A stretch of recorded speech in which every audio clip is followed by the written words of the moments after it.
Ah, Maurice, le statu quo. Hein? L'état actuel des choses. On aime donc ça quand les affaires ne changent pas. Hein? Regardez notre introduction. Tout le temps, même format. Hein? J'ai introduit le sujet. Maurice va dire 2-3 points super positifs et importants. Puis en quoi notre épisode apporte de la valeur.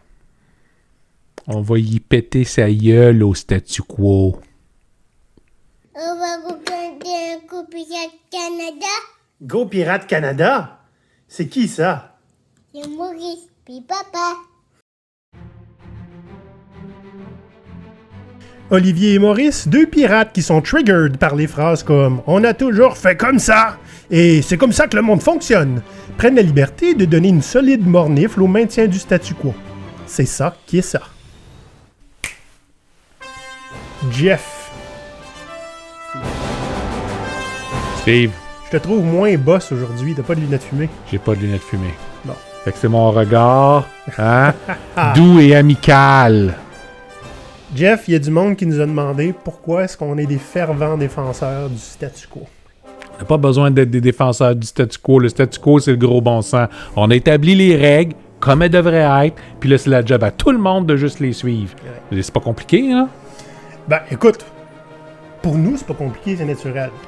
Moi, j'aime le statu quo. J'aime le statu quo parce que j'ai raison. Puis tant que j'ai raison, il n'y a pas de raison que les choses changent. Ben, c'est clair. Moi, j'explique tout le temps à mes employés, là. Si les affaires marchent de même, c'est parce qu'elles marchent de même. C'est-à-dire, casse pas le petite tête, essayer de comprendre pourquoi ou bien comment on peut changer et améliorer les choses. Ça n'a pas besoin de l'être. Le job, c'est d'obéir. Ouais, puis, tu sais, quand j'explique à nos employés, les miens et les tiens, je veux dire, on se les échange de temps en temps. Il y en a un qui n'est pas content, on s'arrange pour se recruter par l'autre, puis là, il le regrette, fait qu'il revient chez nous après. C'est ça, fait que ça entretient le statu quo un peu plus longtemps. Uh-huh. Mais quand je leur explique là, que c'est comme ça parce que c'est comme ça, moi, je me sens puissant, tu comprends? Ben, Tu comprends pas? tu devrais pas te sentir puissant, je veux dire, tu l'es. T'es un créateur de jobs, puis de valeur, puis de richesse dans le monde, OK? Mm-hmm. Le monde tourne autour de toi, parce que si t'étais pas là, tout le monde vivrait dans des petites huttes sur le bord d'une plage, à essayer de mourir de faim en cultivant des poissons. Je sais pas comment ça marche, ces affaires-là. T'as bien raison, Jeff. Écoute, le monde, ils viendront se plaindre après, hein? Mais les pauvres, là, ils aiment ça, le statu quo en tabarnouche aussi. Et ces pauvres de père en fils. Puis ils font rien pour changer ça, là. Ils investissent pas. Ils dépensent tout leur argent dans des niaiseries comme la nourriture. Hein? Puis ils ont juste à devenir avocats comme tout le monde, faire du lobbying s'ils sont pas contents. C'est la moindre des choses. Je veux dire, j'ai appris ça à mes enfants, légitimes ou pas. Puis comme ça, ils vont pouvoir avoir un avenir. Ouais. Les pauvres, ils comprennent rien de ça, ils sont trop paresseux pour le faire. C'est qui l'ennemi numéro 1 du statu quo? Non. Les damnés milléniaux. Ah, pas eux autres encore. OK? Ils sont en train de mettre par terre toutes les grandes industries essentielles. Le pétrole, l'industrie du diamant, l'industrie du golf. Hey, Hein? c'est ça qui arrive quand tu veux plus conduire de char, tu veux plus acheter de SUV, tu veux plus te marier ou donner des vrais cadeaux, tu sais, Ouais, hein, ouais. du vrai diamant. L'industrie du jeu de hasard, c'est pas noble un peu? Ils sont en train de mettre ça à terre? Là, plus de golf puis plus de casino. C'est quoi ces affaires-là? Comment vous allez faire pour vous distraire 2 secondes? Tout ce qui reste après ça, c'est boire, là, puis ça coûte cher encore, puis vous avez pas d'argent. On le sait, on vous en donne pas. Tu sais, moi, j'ai juste hâte que le gouvernement il se décide à mettre ses culottes, là. Là, on a passé par une mauvaise période, le monde ne veut plus travailler, ça a tout lâché le job. Que le gouvernement y intervienne, là, pour une fois, hein? Autrement que juste venir essayer de nous taxer puis des niaiseries comme ça, là, puis qui force le monde à revenir prendre les belles jobs qu'on avait pour eux autres, là. Ouais, il faut le gouvernement force les gens à revenir au statu quo d'avant. Oui, OK? On est des bons et généreux créateurs d'emplois, Jeff. C'est normal que la population entière fasse des sacrifices d'animaux sur l'autel de notre générosité. ben là, c'est bien la moindre des choses. Fait que tout le monde au bureau, lundi matin, que ça travaille tout le nombre d'heures appropriées. Hein? Le contrat dit 40, mais on les paye à l'année. Fait que si c'est 80, c'est 80, puis c'est correct, on a fait notre part, on les paye à l'année. Ouais. Fait qu'ils fassent leur part, puis qu'ils fassent le temps supplémentaire qu'il faut. Là, c'est assez le niaisage, là. Hein? Pendant des périodes trop longues de peut-être quoi? 8 à 12 semaines, hein? Le marché a été en faveur des travailleurs. Il est temps que ça revienne en bonne place. Là. Maurice, qu'est-ce que le statu quo pour GoPirate? Le statu quo pour GoPirate, c'est juste un refus de juste évoluer. Hein? On a toujours fait les choses de la même façon. Fait que peu importe les raisons qui pourraient nous faire changer, le gros bon sens qui pourrait nous faire changer, le monde qui change autour de nous autres, pas question, on revient à ce que c'était avant, puis on veut que ça reste pareil. Là, on va s'entendre, là. OK? L'idée, c'est pas de forcer des choses à changer pour le plaisir de le faire, OK? J'avais fait un post là-dessus, hein, puis sur LinkedIn, puis il y a quelqu'un qui avait dit, tu sais, moi, je suis pour le statu quo de la manière dont les feux de circulation fonctionnent. C'est vrai. Et oui, on n'a pas besoin que ça change, à moins qu'il y ait un besoin super important qui émerge. Ben, quoique, on peut toujours se dire que si les feux de circulation changeaient à toutes les semaines, sans avertissement, ça serait intéressant sur la route un petit peu. Mais en tout cas, ça mettrait de l'action. Mais on va être honnête, là, la nostalgie, c'est fort. Très fort. Je veux dire, j'ai pas vu le film Transformer ben souvent pour rien. OK?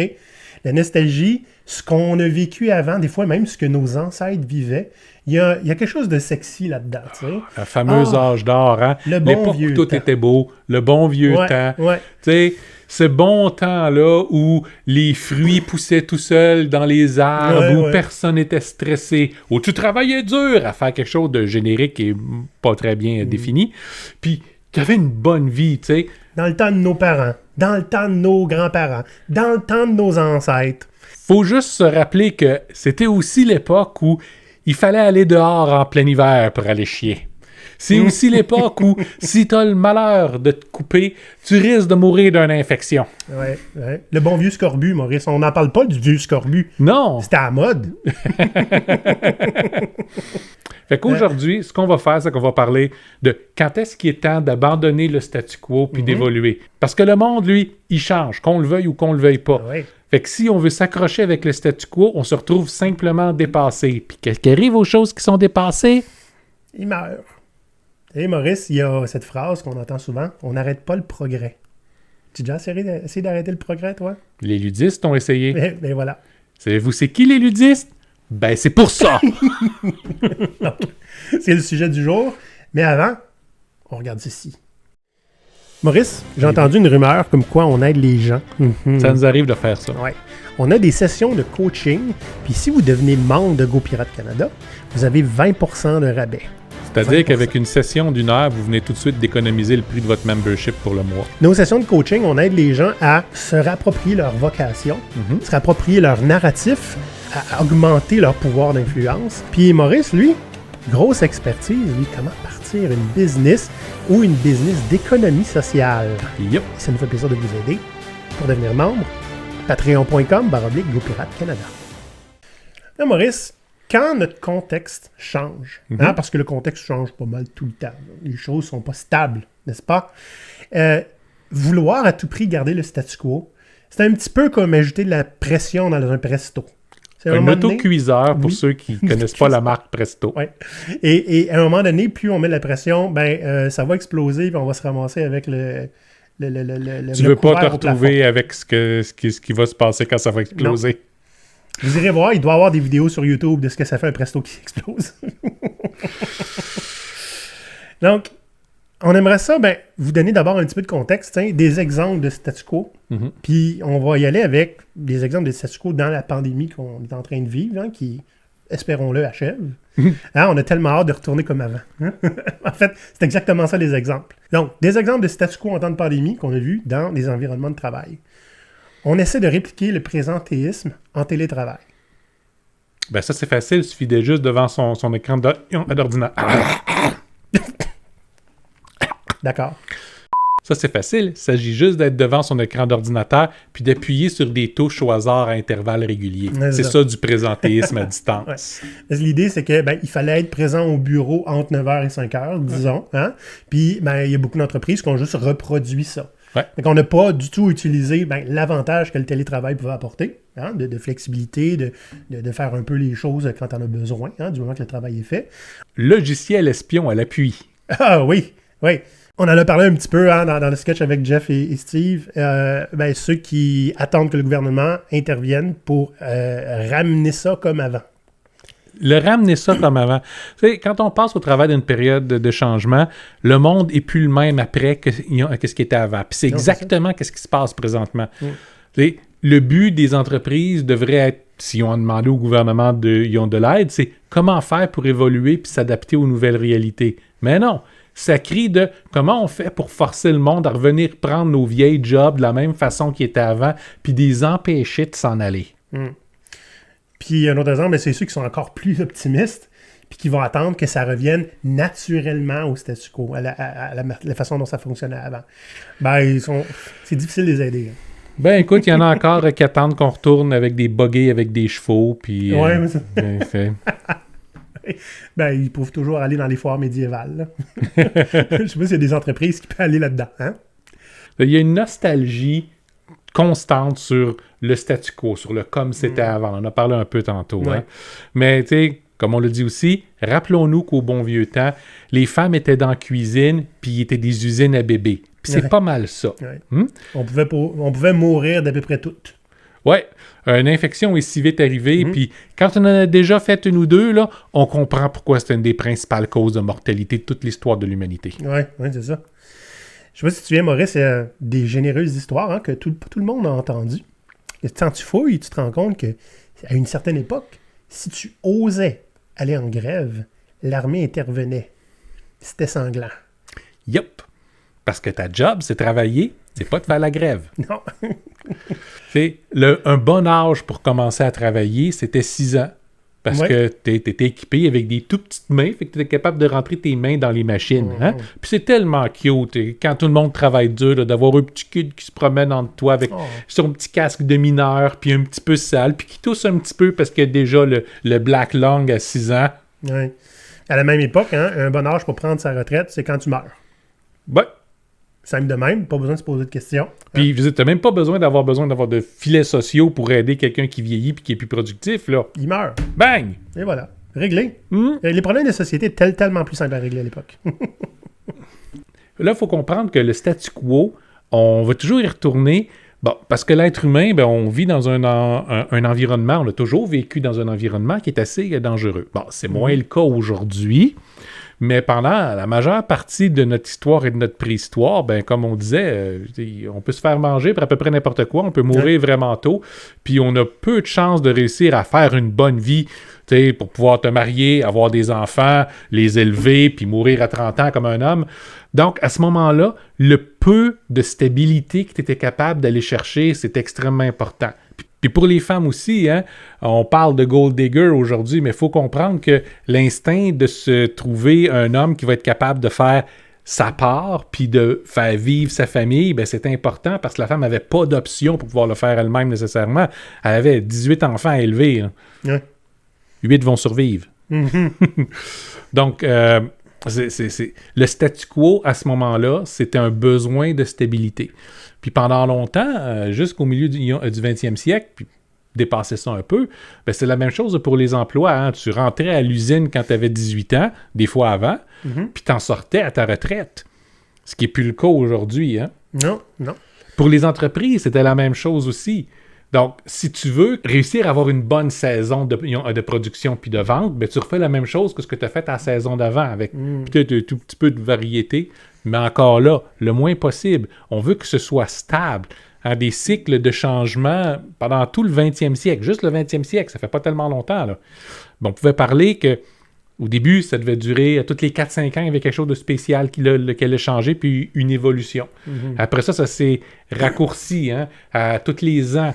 Vers le milieu du 20e siècle, on avait une saison, une révolution qui change avec des nouvelles choses. Puis après ça, vers la fin, c'était devenu à toutes les saisons. Puis aujourd'hui, si tu t'en vas dans n'importe quel magasin puis tu essaies d'acheter des choses pour la prochaine saison, t'oublies ça. On est déjà rendu 2 saisons plus loin. Ouais. Et là, encore là, je veux dire, à la limite, ça serait pas très grave si t'achèterais quelque chose qui est hors saison pour l'année prochaine. T'sais. Mais va dans la technologie. Achète-toi un téléphone. OK? Dans combien de temps il va être obsolète? Tu pourras faire des mises à jour de son système d'opération. Hein? Regardons dans les compagnies aujourd'hui. À un moment donné, on va faire un épisode là-dessus, ça fait longtemps qu'on le promet, là, hein, la prédiction, la planification prédictive. Parlons-en, parce que ça, c'est une forme de statu quo. Absolument, en fait. Hein, on essaye de tout prévoir, en fait, comme si on pouvait, premièrement. Puis ça équivaut essentiellement à essayer de prédire l'avenir. C'est complètement ridicule. Puis c'est du prévoir du 1 an d'avance, puis dans certains cas, j'ai vu des projets où il fallait le budgéter au complet 5 ans d'avance. 5 ans! 5 ans! Écoute, deux affaires là-dessus, Maurice, OK? Moi, j'avais un patron, j'aimais beaucoup sa mentalité à propos de ça, parce que quand il se faisait demander, ouais, OK, là, il faut prévoir là, quelque chose sur 3 ans, lui, il disait à la personne qui demande ça, by the way, tu fais quoi, toi, dans 5 week-ends? Je sais pas. My point exactly. Comment tu peux prévoir ce que ton entreprise va faire dans les 3 prochaines années? Avec tout qui change, avec le taux de roulement, OK? Avec les départements qui vont disparaître, les départements qui vont se créer. Oui. Juste la planification budgétaire annuelle. Une fois dans l'année, on s'installe. Il nous manque encore beaucoup de variantes, mais on demande à tout le monde, OK, planifions. Qui est-ce qu'on va engager? Pourquoi? De quelle façon? Comment les budgets vont être répartis dans les projets? Puis une fois que ça c'est fait, c'est tout variable. Mais c'est habituellement coulé dans le béton, signé avec ton sang. Puis les entreprises qui sont les plus pessimistes que ce soit réalisable vont juste mettre un taux de variance là-dedans. Des fois, j'ai vu ça jusqu'à 100%. C'est-à-dire, on va planifier qu'on va mettre genre 100 000 $. Ben, on s'attend à ce que ça puisse être 200 000. Ouais. Tu sais, quand t'es rendu là, avoue-le donc que tu donnes des chiffres pour le plaisir de donner des chiffres. Ouais, on pourrait dire aussi à ce moment-là, tu sors ton paquet de tarot, mais ça va être aussi précis. Là. C'est ça. Pour prédire. Les entrepreneurs parmi vous autres qui sont lancés en affaires puis qui ont eu à passer par des subventions du gouvernement ou du support, tu sais, quand on vous demande « Ah ben là, je veux voir exactement le détail de tes dépenses de téléphone en longue distance dans les 3 prochaines années. » Voyons donc! Tantôt, je disais 2 choses, hein, je n'ai dit une. Ouais. Je suis en train d'oublier la deuxième. C'est correct. Maurice, je te pardonne. Tu as émergé, hein? Statu quo échangé. Mais, tu sais, on parlait aussi de technologie tantôt. J'ai vu des endroits où c'était comme, hey, on va changer notre système informatique.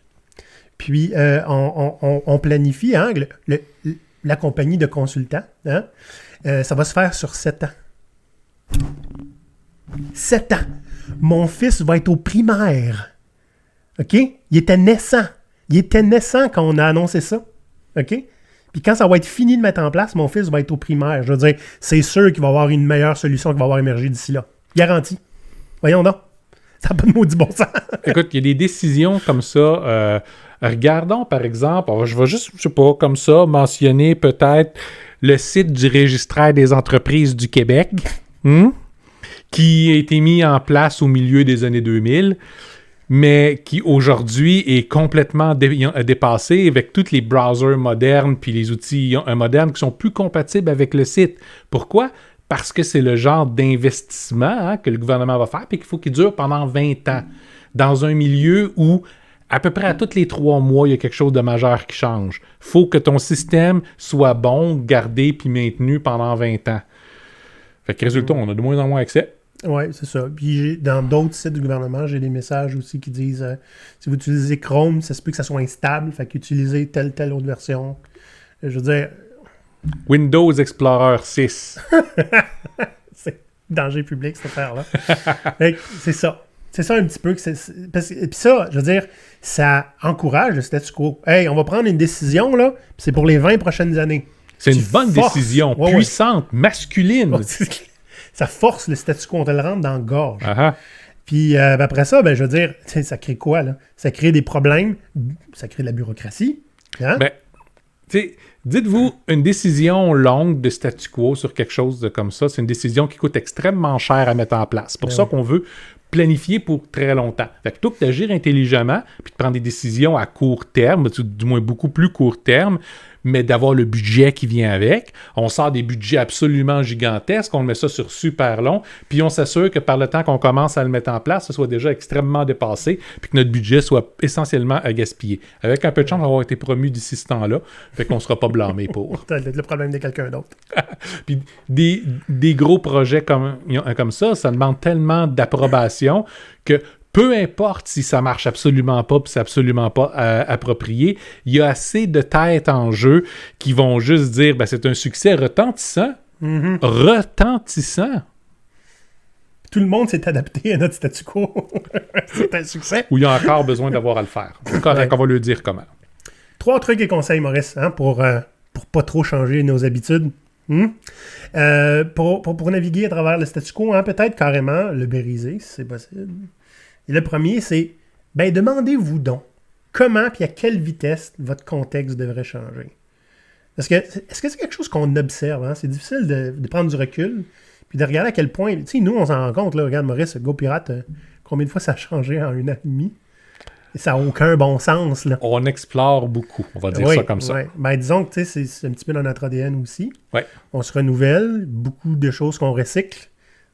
Puis c'est normal. On est deux. On est aussi dans une période où les besoins de la société et puis de nos membres changent vite parce que leur contexte change vite. Absolument. Fait que, il faut se le demander à quel ça devrait changer puis à quelle vitesse il change. Et des fois, on va se rendre compte qu'on maintient un statu quo nous-mêmes. Ouais. C'est quand même spécial. Puis c'est un réflexe, hein? On a été élevé à faire ça. Deuxième truc, si votre environnement évolue pas toujours, hein? Puis qu'il devrait créer le changement. C'est un petit peu dans la ligne de créer du trouble constructif, hein? Du trouble positif. Mais tu sais, c'est pas tout le temps négatif, le changement. Là. À un moment donné, bien au contraire. Là. Tu sais, des fois, c'est juste pour notre donner santé mentale. Mais qu'est-ce qu'on peut faire dans un environnement où on a plus ou moins d'influence pour briser le statu quo? On en a donné des trucs pour ça. Hein? Avec les 2 dernières années, on en a donné tout plein. Oui, tout plein. Des trucs qui étaient super importants et que vous avez tous encore en mémoire. Ben oui, mais tu sais, comment vendre son idée à quelqu'un, c'est une manière de briser le statu quo. Là. Si tu laisses tout le temps le pouvoir à la personne qui décide, tu l'entretiens, le statu quo. Donc, développer son pouvoir d'influence, hein? C'en est un. Devenir un leader de changement. T'sais, des fois, c'est juste, regardez, là, on a tout le temps fait ça comme ça. Hein? C'est-tu optimal, ça? Et testez le système. Testez, voir si des choses que vous avez toujours faites, si vous ne les faites pas, qu'est-ce qui change. Si quelqu'un part à hurler, probablement que quelqu'un au moins portait attention. Vous allez être surpris du nombre de fois où vous n'entendrez pas parler pantoute. Oui. Tu sais, essayer de briser un système aussi. Hein? On va essayer de garrocher des mauvaises informations ou si je fais quelque chose différemment, est-ce que ça casse le système? Si ça casse le système, mais que ça va mieux, qu'est-ce que ça dit? Il est temps qu'on le change. Un 3e truc et conseil, hein, suivez les plaintes. À partir du moment où des plaintes qui soient de clients extérieurs, que ce soit des gens à l'interne, dès que vous avez utilisé un outil, un processus ou avoir à parler à une certaine personne, puis que vous le savez en avance que c'est pénible. Comme par exemple, à chaque fois que j'ai appelé ma banque. Ça veut probablement dire que le système aurait sérieusement besoin d'être évolué. Et les gens qui l'utilisent sont généralement les meilleurs pour vous dire à quel point, dans quelle direction ça devrait aller. Hein? Tu sais, je vais donner un exemple bien spécial, là, OK? Tu sais, quand tu vas au gym, hein, pour t'entraîner, quand je vais au gym, là, j'ai un sac avec mon linge et la case est ça de large. OK? Mon sac est 2 fois plus large que la case. Clairement, la personne qui a acheté les cases, c'est pas la personne qui utilisait. OK? Maintenant, c'est juste pour montrer à quel point c'est pas parce qu'on est en charge d'un système, OK, que le système fait ce qu'il doit faire. Fait qu'aller écouter les gens qui l'utilisent, hein, va être une bonne manière de changer le statu quo dans une bonne direction. Ouais. Qui apporte de la valeur aussi, surtout aux personnes qui l'utilisent puis qui payent pour. Fait que gardez ça en tête. Fait que Maurice, pour changer, hein, on vous dira pas d'aller sur YouTube, de liker puis de vous abonner. Faites-le pareil. Non, on va dire, allez sur patreon.com/GoPirate Canada puis allez vous inscrire pour devenir un patron de nous, hein, puis nous dire comment est-ce qu'il faudrait qu'on change pas. Plein d'affaires intéressantes qui s'en viennent avec notre Patreon. Yes. Puis on vous en parlera même pas aujourd'hui. Bye guys. À l'abordage! À l'abordage! Ah! Ah non!